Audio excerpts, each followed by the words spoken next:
Betty J Doxtator, born in Oneida. Whereabouts in Oneida? I'm not really sure. I think where Marie Verbogen's farm was. You know where? It'd be towards Seymour. On 54? Yeah, you know where they have the herb, all the herbs, kill elements, all that herbs there? No. I don't know what road that's called. Cooper, on Cooper Road there, I think. Oh, okay. I think it's Cooper Road. Okay. One question here. Yep. You want the collar of your jacket up, or do you want the collar of your jacket down? I'm not sure how it's supposed to go, and if it's supposed to be down, I don't want to be up or... No, it's just Link it up? the way it's supposed to be. Okay. I don't mean to interrupt there, but I just want to make sure. You want to move it, okay? I don't know. That's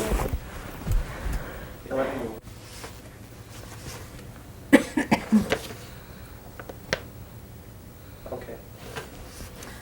Okay, can you tell me where your mother's name and where she was born?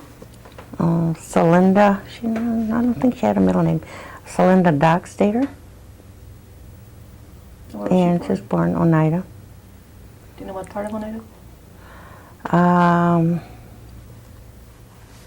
Near Tribal Corners. I don't know what that's called. It's near the Tribal Corners up there.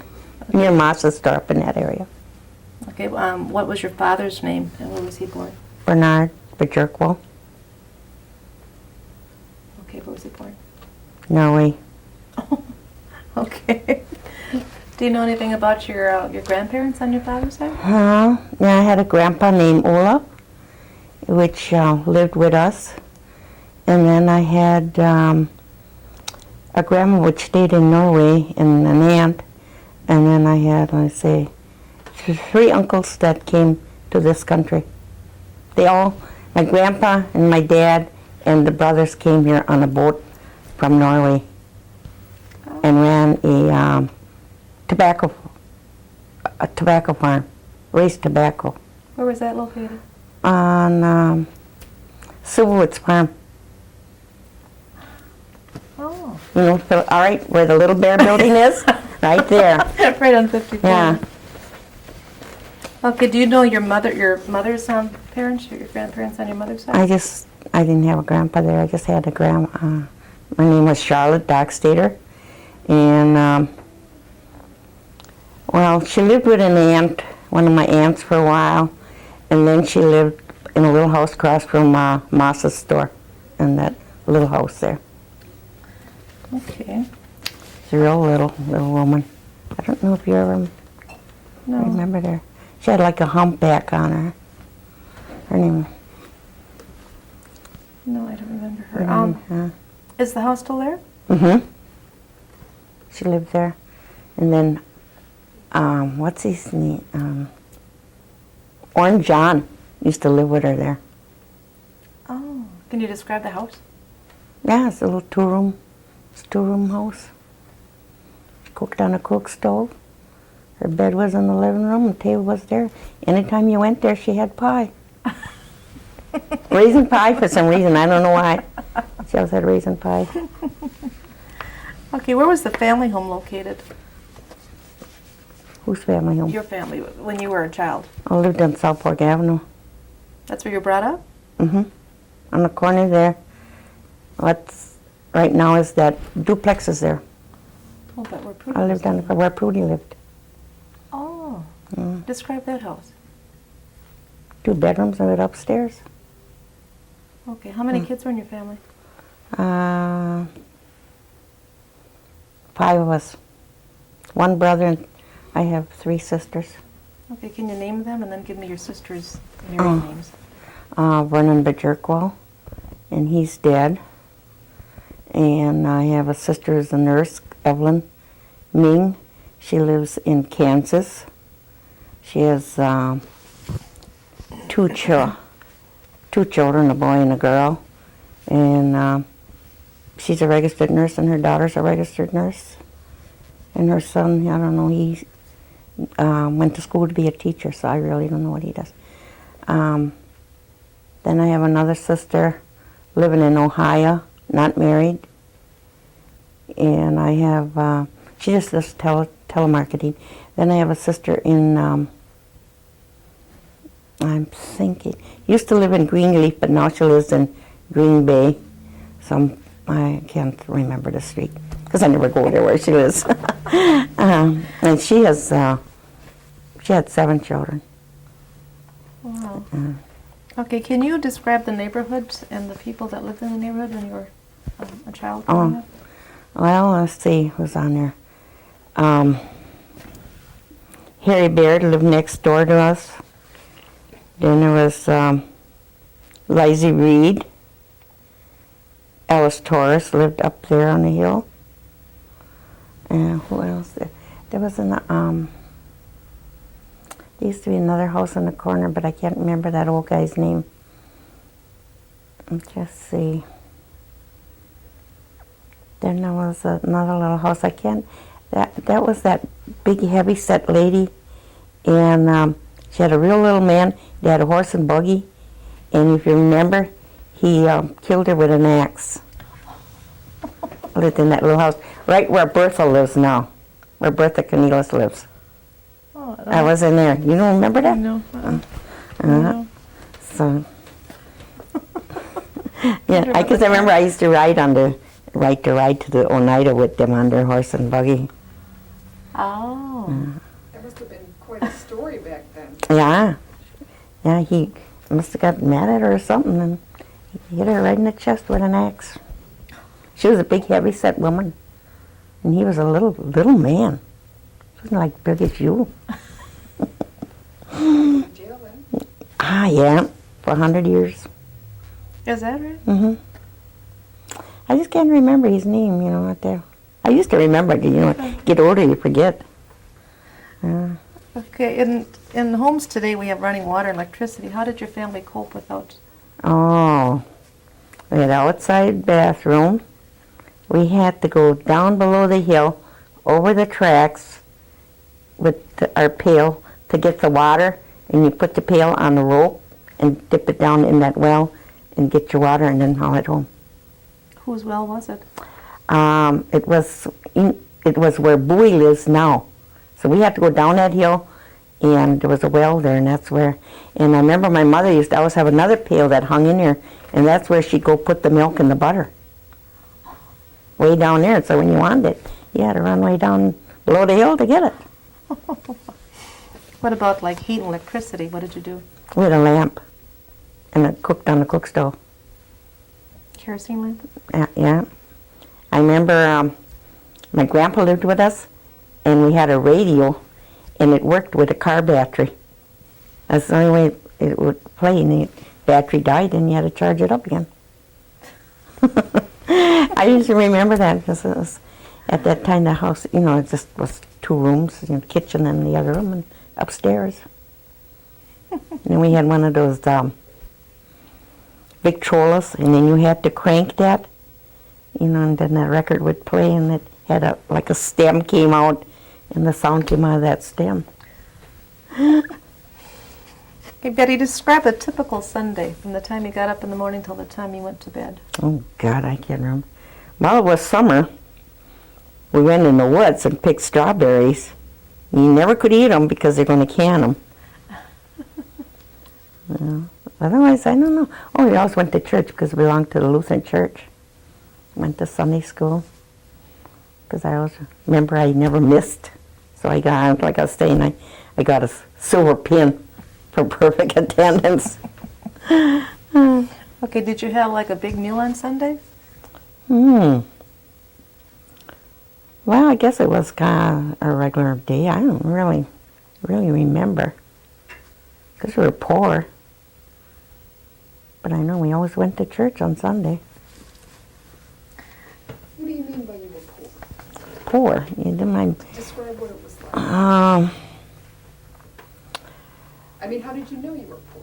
Give us some. Yeah, my dad used to, I remember we used to go out in the woods, and my grandpa had a car because he was a carpenter, and he had a car, But they'd always use their car and go out and cut wood in the woods because we cooked with a cook stove. And they'd just load the trunk up with this wood and haul it home. But my dad worked with my grandpa building barns. In fact, my grandpa built Barb's house. My mom's house? No, your house. My your house? house. Oh, He built that house there. oh wow. And then at one time, that had a bar in it. Mm-hmm. And Mrs. Joyce ran that. Mm-hmm. And Well, then, that house has got a lot of stories. yeah. Okay. Who in your family spoke Oneida? Did any of them? No. None of them? And you said you had your grandma living with you? No, Or just did- my grandpa Oh, your grandpa lived on my with you. dad's side, yeah. Which Okay. was Olaf. Do you remember any lessons that he taught you? No. He used to babysit me, I know. Because he always carved little animals out, sit there. But I know he used to babysit me, otherwise nothing. Yeah. Okay, are there any special stories, recipes, crafts, or heirlooms that were shared with you? No, I don't think so. Any kind of recipes? No, my dad used to make something, but I have no idea how he made it. It was like, I don't really know. It was made with milk, I guess, because I used to have to go down to Elmer's to get the milk in the quart jar. And sometimes I'd run through the field, and it costed a dime. So I'd have the dime in the jar. And one time when I got there, the dime was gone. And from my running, that dime made a hole in that jar, just the size of the dime. So when I got there, there was no dime. But and then when we used to, or either you used to get syrup in pails, and we'd use a pail to go get a quart of milk down at Ralph Elmer's. Of course, and that's where my daughter lives now, so that's her. Okay. What kind of chores did you do when you were a child? Oh God, I don't know. I don't know, just typical everyday thing, I guess. Which was what? Just plain, I guess. I don't really know. Really. You didn't have to haul in the wood or... No, yeah, you have to haul in wood and go get water and help get water and all that. Because I was only 8 years old living there. I had my appendix out at 8 years old when I was there. Where did you have that At then? St. Vincent's Hospital. And then my dad also was a deputy for Brown County for a while. That was real bad because I remember him getting beaten up by family that was really rough. Lived further down the road, and if they're drinking, he always had to go and break up the fight or whatever. And I remember him getting beat up from being that. How long was he Oh, I don't know how. I don't remember how long. If it was 1 year or 2 years, I don't really know. That's the only thing I have is the star.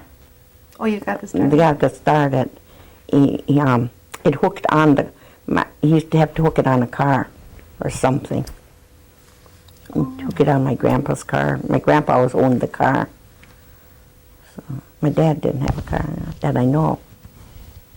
Okay. As a child, what kind of games did you play? Jump rope. We didn't have nothing else. There was no TVs. Jump rope. In the winter, I could remember you had a homemade sleigh. I mean, I don't know what they called them. Turtles. I think they called them turtles. Because they were just like a square box. And they put runners on it with some kind of metal. And you couldn't steer it. You had to drag your feet. Did you crash? Oh, yeah. Well, that's nice. Because we used to slide down the hill there right where we got our water. We'd always go down that hill or else they were called bobsleds. If somebody else had a bobsled, then you'd go sliding with that. Because we used to, as I got older, like maybe up 13, 14, 15, then we used to go over there by the creek where Barb's, your grandpa lived there. We used to cross that creek and go over to where where the golf course is now. We used to slide on that hill there. Wasn't there a road that used to go Yeah, there was a road there, and it all went all the way through. There used to be an old house right next to the creek, and we used to always go down there because we'd cross the creek to go sliding up just instead of going way around. And one time I fell in, so we were coming home. By the time I got home, I was all ice. Do you remember anything about the walkathon? No, really, but I remember Woody Webster was in it. Okay, can you tell me what that was kind of about? I remember it, but I don't know. But I remember Woody Webster was in it, and they just, I don't know what they call it. They danced, or they were supposed to dance until they dropped, I guess. But What? that's the only that's. Why did they do that? I don't know. They did it somewhere, but I just don't. And I don't remember where they did that. But I do remember Woody Webster being in that. Do you know why they did it? No. Okay.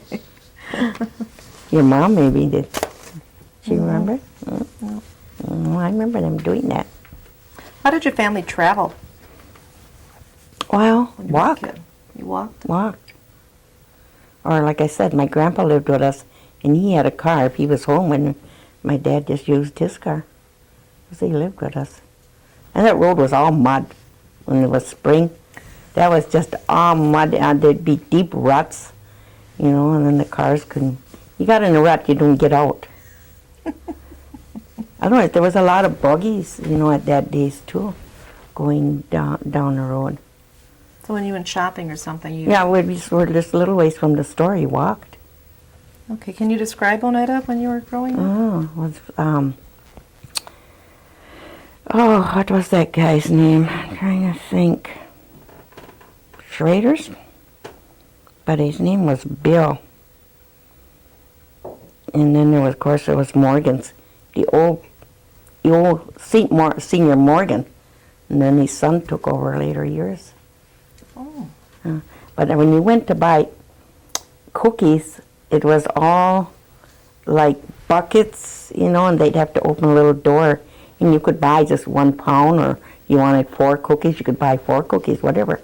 It just, that's the way it was. And even like your sugar, you wanted 1 pound, you just bought 1 pound. It was all bulk. Same with prunes. I remember that. It was like wooden boxes, and you could just buy whatever you wanted out of there. What else was in Oneida? And then Morgan's, all their candy was, as soon as you go in, they had a table center. All their candy was on that table. But and all your meat was, just bought whatever you want. Okay. And there was a drugstore. Drugstore? Yeah, there was a drugstore there. 2 taverns. Post office was, there's another old building there. It used to be there. Old Man Harris ran that. And that would be right across from Schrader's. Let's see if I got a picture. I might have, because I lived in that old building for a while. Oh, did you? Yeah, and then I might have a picture of it with one of my kids standing in front. Bobby, I had one of my oldest son's pictures taken in front when he was like 2 years old or 1 year old or something like that. But that's where the post office was. And it also was like a store in there. Post office was on one side, and this old man Harris ran the store, and that was on the other side. What kind of store was it? All like candy and just dry stuff. He didn't have meat that I know of. He just had dry products you could go in there and buy.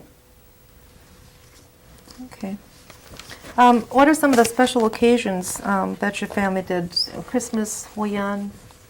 Oh, Wayan and Christmas. Okay, tell me about your Christmases when you're little.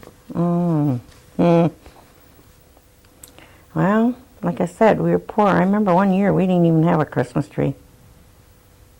You were lucky when you went to church. They had a Christmas doings there, and then you got a bag of brown bag with an orange and an apple in there and a few peanuts and candy. So I won't say the other.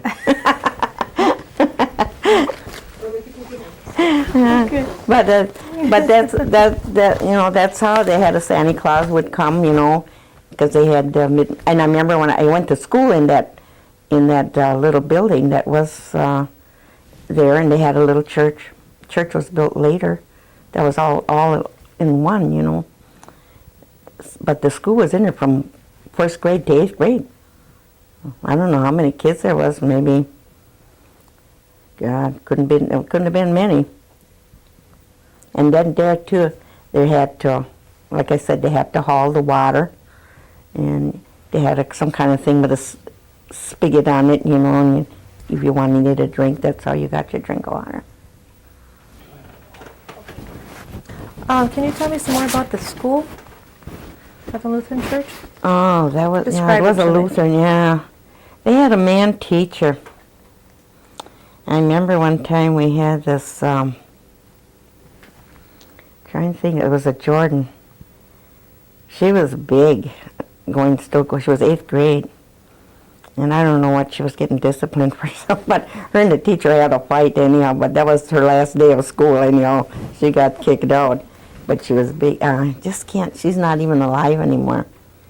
That was Henry Jordan went there, and the Stevens kids, Lois Webster, Arliss Sleevey, what was her brother's name there? I just remember the sleeves. But they lived down the road. They went there on the Melcherts. But that's where I went to school all 8 years. Did you live in that little house on the corner? Yeah, there we all still those lived years? in the house on the corner. No, wait a minute. We moved from there.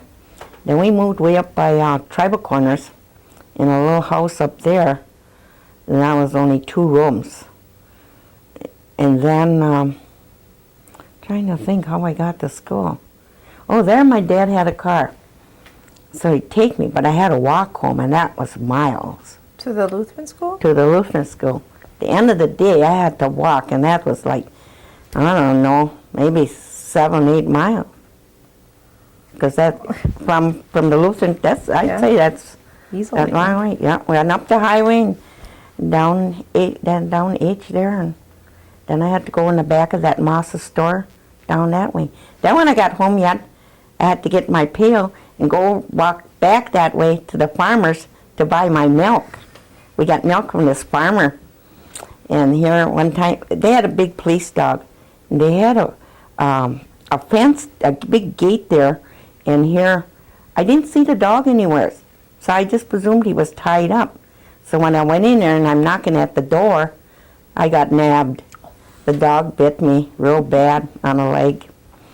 So then I was laid up for a whole month with a bad leg. And at that time we went to the doctor in Seymour for Dr. Hittner. So then he put some medicine on there, and of course it all got like a big blister. And then the next time every other day I had to go to the doctor. Then he just jerked all that. It was like a big, like that, back of my knee. And then when I went in the door, they said, "What, did you get bit?" And actually, I didn't feel it. It scared me because he hit me and here there was just all blood running down my leg. I didn't even feel him really biting me. And so then the doctor ripped it off. But then afterwards, I had to go and that gut was all like raw. And they'd have to take and bend my leg back and forth. Every time I have to lay on my stomach, and they'd bend my leg back and forth, so it don't get stiff, But and then of course the farmer gave us free potatoes and free milk, And then when we lived in that little house, though, we had a huge garden, which was contract beans. So we'd have to pick those contract beans and haul it to the factory in Seymour. We had yellow beans, and I think I got 2 cents a pound for the yellow ones, and then the green ones was 3 cents. So if you picked 100 pounds of beans, you 3 cents for a pound.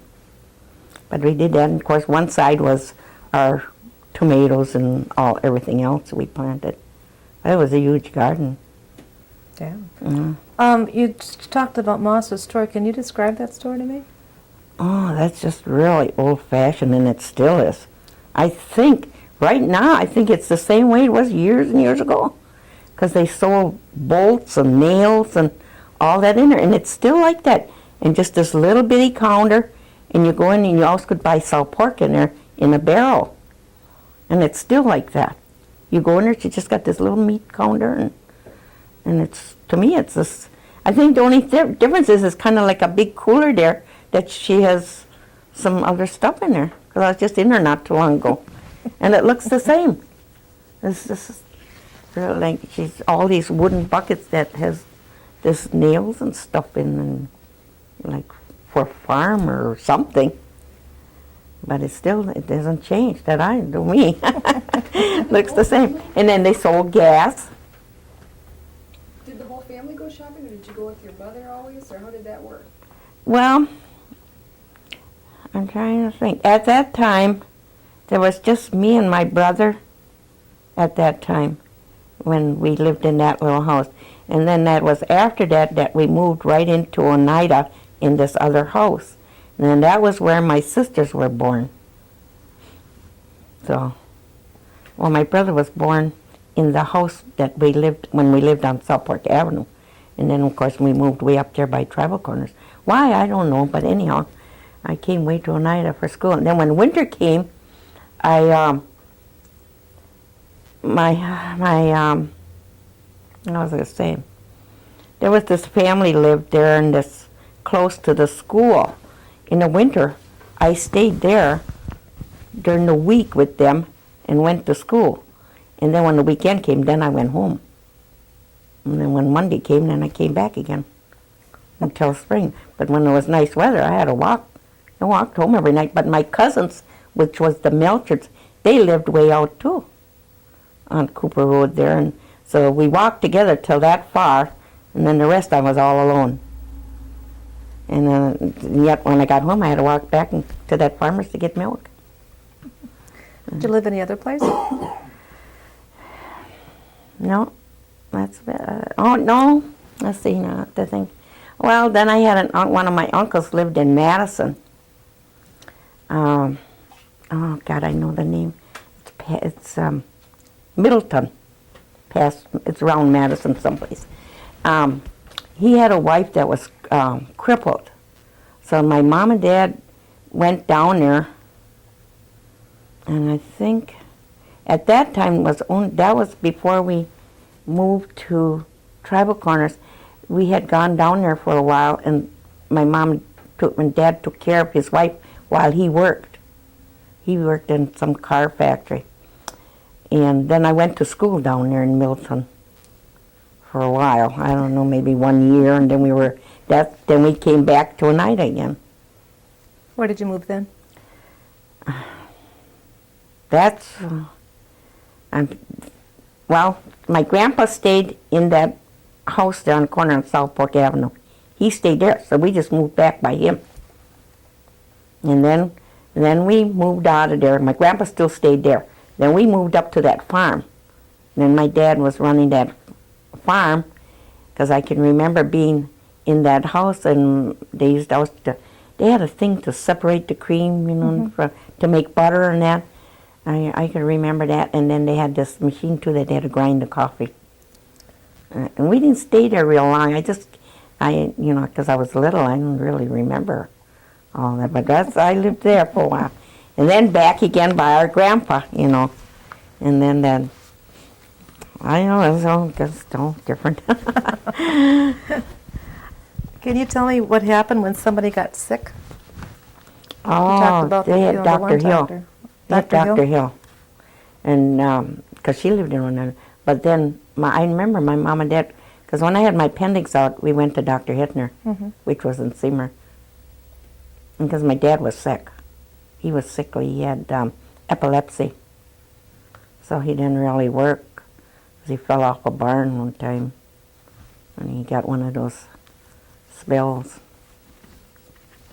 Do you know if your mom or your grandparents had any home remedies that they used to use when you were kids? No, No? I don't remember. Because, all right, we were together until I think I was 16. I was 15 or 16. And then my brothers and sisters, they got put in foster home. So then I was on my own. And then, of course, then after that I got married. But my sisters and my brother got put in a foster home. And they got abused where they were. Okay, can you tell me about, besides going to the Lutheran school, were there other schools that you went to? No, I went to West Appear High School. Okay, so you weren't involved with boarding schools at all? No. Mm-mm. Did you ever hear any stories about the boarding schools? Oh, my husband used to talk about Toma, because my husband went to Toma, and he used to talk about that. Can you I guess tell me? it was, he said how they went was on a train when he was a kid. They had to go. They went on a train there, and then they just stayed there all year. Came back when school was out. Wow. But Okay. And he only went till, I think it's 5th or 6th grade he went to school. Okay. Did you ever have any kind of job?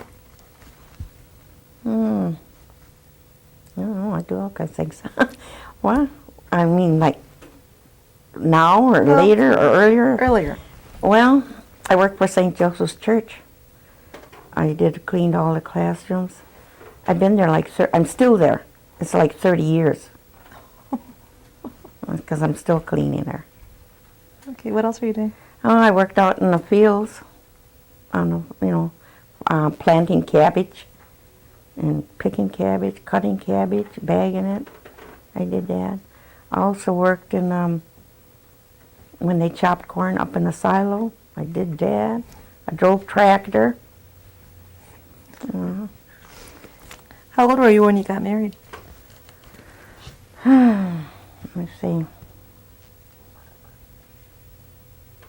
I don't know, about 16, I think. I got married right after, around my own, 16, 17, And how many kids did you have? 13. 13 children. Wow.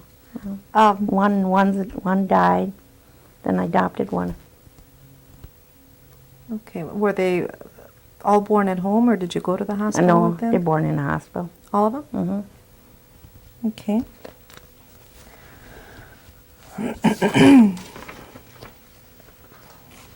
Talk about your religious upbringing. Where is the church? Is it still there? Yes, the Lutheran church is still there. Because I was Lutheran. But when I got married, then I became a Catholic. Okay. And I joined my husband's church, which is not there no more.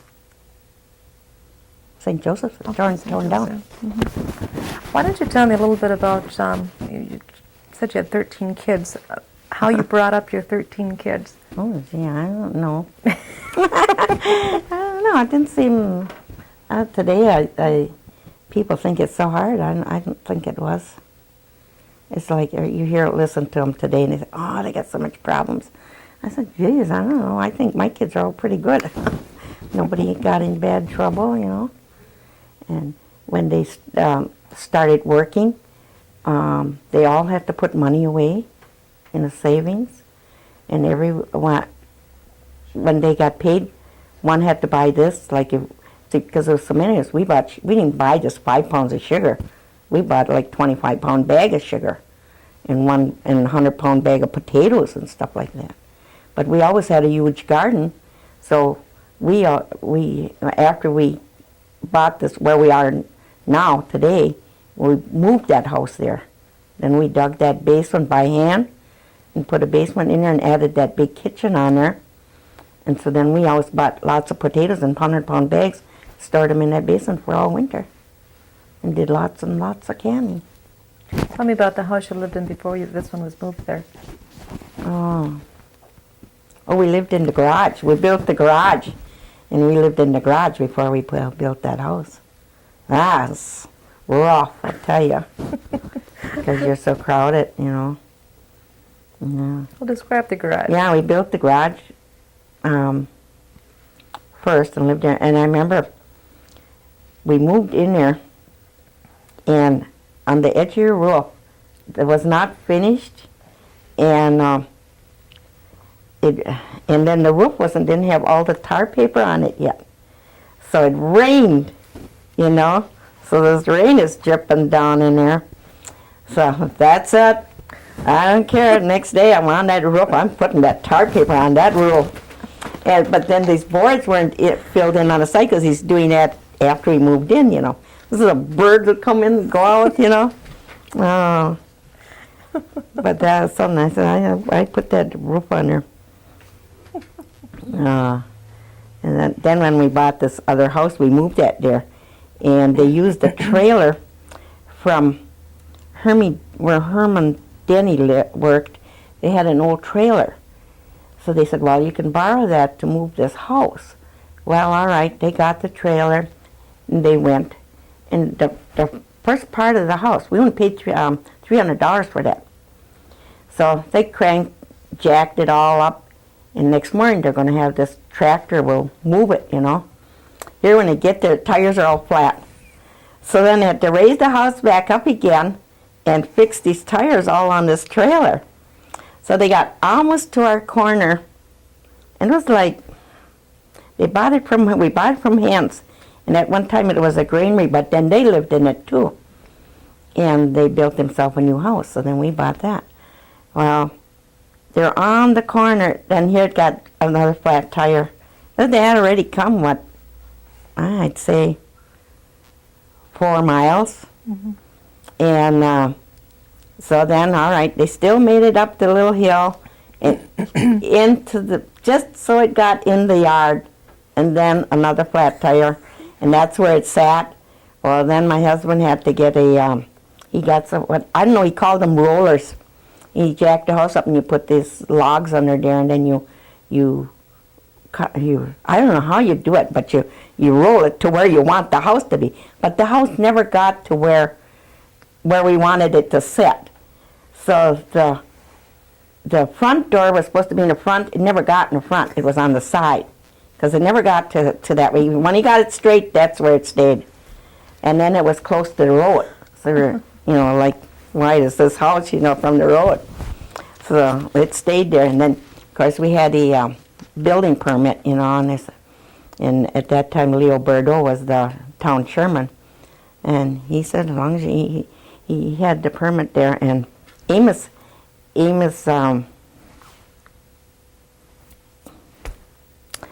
you know, Amos. Christian? Yeah, Amos Christian.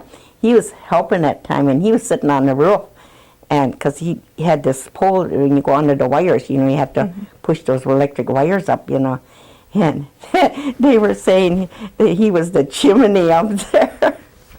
And then across the road from us was this elderly lady lived there in a log house, and she cooked the food for all those guys that were helping to move that house, you know.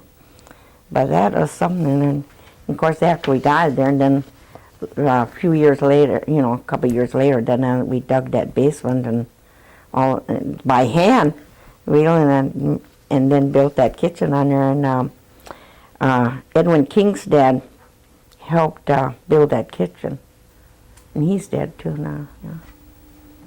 So I said, oh, but now the basement's got water in it. Yeah. Most basements do. Yeah, I said, no, this. What is the most remarkable event that you witnessed or experienced in your lifetime? Event? Read it again. What is the most remarkable event you've witnessed or experienced in your lifetime? Something good, something bad, or what? Whatever you want to. Oh, no. To think. Never thought I should have read that better. God, I don't know. For one thing, getting our house all fixed. I guess that was a blessing. Because the oldest boy went to Kansas to school. And, of course, we had to haul water from the other end of that road. And it was Christmas. And we gave the kids a choice. Do they want to have Christmas or do they want to have an inside bathroom? And because we had the water, but no zinc. And yet, you know, we had the water into the house. And they choose to have the bathroom because they don't have to run outside no more. That was Christmas. You don't get no presents, you get that bathroom. Do you remember what year that was? No, I'd have to look at some of my papers, but that was a long, the kids were all home yet. So that's a long time. I'm trying to think, let's see, well, Dale would have been, the youngest boy would have been, trying to think what, I know we were in it before, you know, a while before we got the water. Van Ox digged a well because we got a loan from De Pere. I don't know what year that was. I can't remember what. Well, let me see. My oldest boy was going to school in Kansas, and he was must have been 19 years old, and he's like 50 now. So that's got to be like 30. Yeah. 30 years, about 30 years ago. Tell me about when you got your first TV. Oh, we were shopping down in Green Bay. Every week, we'd go shopping every Tuesday to buy our groceries. One kid always got to go along. If that one needed shoes or whatever, he went along, but the other one's always got a treat. Well, we went shopping, and Barb's folks had the first TV before us. So all the kids always be down in their house. And so then when we were shopping, we went looking at TVs, and the guy says, well, I'll deliver it right tonight, you know. So we still had to go get our groceries yet. And here, time we got back with our groceries, the guy had come to our house and put the TV in there, and the house was full of kids. All neighbors all wanted to watch it, and Barb's folks and us. We were the only two TVs on that block.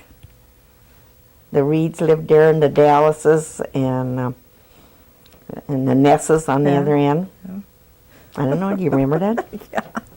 Yeah, that was something. Yeah. Her mom and I always hollered back and forth, "Get home!" Oh, that was. I have some pictures of all the kids when they're little. Every time they plow it, my husband would plow the field, or her dad would plow. The kids have to run in that fresh dirt, you know, dirty as ever. Oh my God! I said, "No one, nobody see them." Okay, what advice would you give to future generations? Oh goodness, kind of advice. I don't know. I guess live for today. Okay. If you could change one thing about your life, what would it be and why? One thing about my life, I like the way I lived. Oh, let me see. One thing to change, huh? I don't know. I don't know. I don't know what I'd want to change. Okay, is there anything else you'd like to tell us about your life that maybe we've not touched on yet? I don't know. What else? I'm working in daycare. I belong to a foster grandparent program, and I'm supposed to put 20 hours in. I started there 5 years now, and well, my husband was sick for 18 years in a wheelchair, so I took care of him. And then when he died, then I joined the foster grandparent program, and first thing I know, I was going to school to be a daycare teacher. So they always wanted me to work full time. I says no. This way I can always say no if I want to. But I also sub though. So half the time, I'm there every day. So sometimes I'll sub maybe 2 days. Like last week I subbed 2 days. So then I have 3 days to get my 20 hours in for the foster grandparent program. So that makes me there like all day, you know. And then I still go to conference, which gives me education credits. I know when the boy says, what do you want education credits for? Because every time you go to conference, you got to write up what you learned about going to that conference, you know. Then you get a certificate, you know. So, I like it because I like working with the babies. It's my life now. So I'm never home. On Wednesdays, I go bowling. Wednesday mornings, I bowl. Mondays, I don't go to daycare. I usually don't go because I go work at church on Mondays. And then Tuesday, I go to airport. Wednesday morning, I go bowling. In the afternoon, I go to daycare again. And then in the evening, I play darts. Then Thursday and Friday, I'm back to daycare. Could you tell us, Betty, I have just one last question while I look at Sure. your hair. All the wonderful stories that you told about growing up in Oneida. What's the biggest change from Oneida when you were a kid to Oneida today? Oh, well, for one thing, everybody has TV now. And too much, I'd say too much. Kids they just sit and want to just sit and watch TV, which isn't good because they don't have communication there. I have one of my sons, he calls his girl TV butt because all she does is want to watch TV, you know. One of my oldest sons, he took and when summer comes, he shuts TV off. They can't watch, they couldn't, because they weren't doing good in school, you know. So when summer came, he shut that off. But Oneida is really, although, I don't know, I think we're going backwards. We don't have streetlights in Oneida now. Which I think that town chairman I'd vote him out if I was them. Because I think that's going backwards. But he just wants the tribe to pay for it. That's what he wants, you know. And we had streetlights there way, you know, a long time. And all of a sudden they take it out. I think that's going backwards.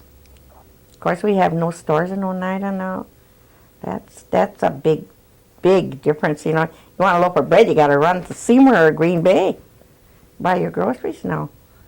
Unless you want to go to the gas station, pay double. Yeah. Yeah, it's a lot of changes. Of course, the Oneida tribe is growing so fast that who knows what's going to happen in our next 7 generations. And I don't know, for one thing, I think today's kids are not disciplined. That's why there's so much naughty kids out there. You ain't supposed to, daycare, you ain't supposed to say naughty, but they are. Because they're not disciplined. They do whatever they want. No respect for their elders, really. See it every day. Okay, anything else? I don't know. I guess that's, I don't know. Okay. Thank you, Betty. Yeah.